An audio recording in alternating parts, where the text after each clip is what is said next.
வணக்கம். சற்று முன் வெளியான முக்கிய அறிவிப்பின்படி பிஎம் கிசான் விவசாயிகள் கவனத்திற்கு ரூபாய் 2000 பணம் எப்போது வரும்? முக்கிய அப்டேட். செய்தியை முழுமையாக கேட்கறதுக்கு முன்னாடி நம்ம சேனலை சப்ஸ்கிரைப் பண்ணலாம். சப்ஸ்கிரைப் பண்ணிக்கோங்க. மறக்காம பெல் பட்டனை கிளிக் பண்ணிக்கோங்க. அப்போ தான் நம்மளுடைய அப்டேட்டட் நியூஸ் உங்களுக்கு உடனுக்குடன் வந்து சேரும். நாட்டின் முதுகெலும்பாக திகழும் விவசாயிகளுக்கு நிதி உதவி அளிக்கும் நோக்கத்துடன் பிஎம் கிசான் சம்மான் நிதி, அதாவது பிரதமர் கிசான் சம்மான் நிதி எனும் அற்புதமான திட்டத்தை மத்திய அரசு அறிமுகப்படுத்தியுள்ளது.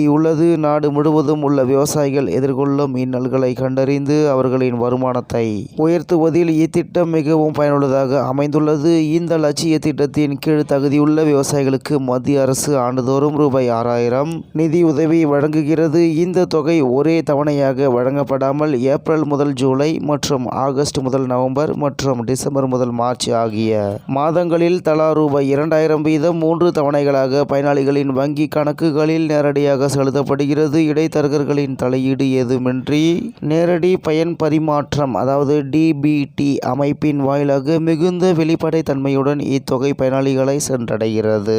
மேலும் கடந்த மாதம் மார்ச் 13 அன்று அசாம் கவுஹாத்தியில் நடைபெற்ற நிகழ்ச்சியில் இத்திட்டத்தின் 22வது தவணை நிதியை பிரதமர் நரேந்திர மோடி விடுவித்தார். இதன் மூலம் நாடு முழுவதும் உள்ள 9.32 கோடி விவசாயிகள் மொத்தம் ரூபாய் 18,640 கோடி நிதி உதவி பெற்று பயனடைந்துள்ளனர். இத்திட்டத்தின் வாயிலாக இதுவரை 22 தவணைகளாக விவசாயிகளின் வங்கி கணக்குகளில் சுமார் ரூபாய் 4.25 லட்சம் கோடியை மத்திய அரசு விடுவித்துள்ளது. இதன் மூலம் உலகின் மிகப்பெரிய நேரடி பயன் பரிமாற்ற திட்டம் என்ற சாதனையை இத்திட்டம் படைத்துள்ளது.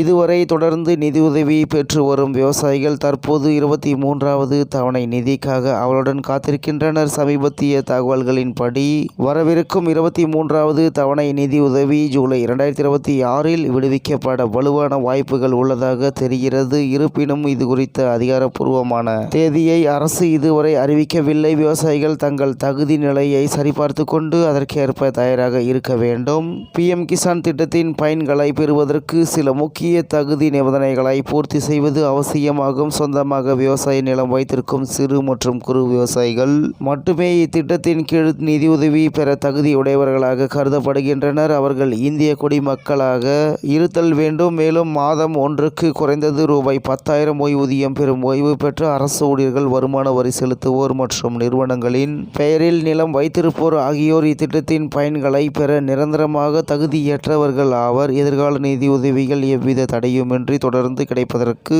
பயனாளிகள் தங்கள் இகேஒய்சி, அதாவது மின்னணு வாடிக்கையாளர் சரிபார்ப்பு செயல்முறையை முழுமையாக நிறைவு செய்வது மிகவும் இன்றியமையாததாகும். அதன்படி பிஎம் கிசான் இணையதளத்தில் பதிவு செய்துள்ள ஒவ்வொரு விவசாயியும் இதை செய்ய வேண்டும் என்று அதிகாரிகள் தெளிவாக தெரிவித்துள்ளனர். மேலும் ஓடிபி அடிப்படையிலான இகேஒய்சியை இணையதளம் வாயிலாக மிக எளிதாக செய்து கொள்ளலாம் அல்லது அருகிலுள்ள சிஎஸ்சி மையங்களுக்கு சென்று பயோமெட்ரிக் முறை வாயிலாகவும் இதை நிறைவு செய்யலாம் என்று தகவல் வெளியாகி உள்ளது என்பது குறிப்பிடத்தக்கது.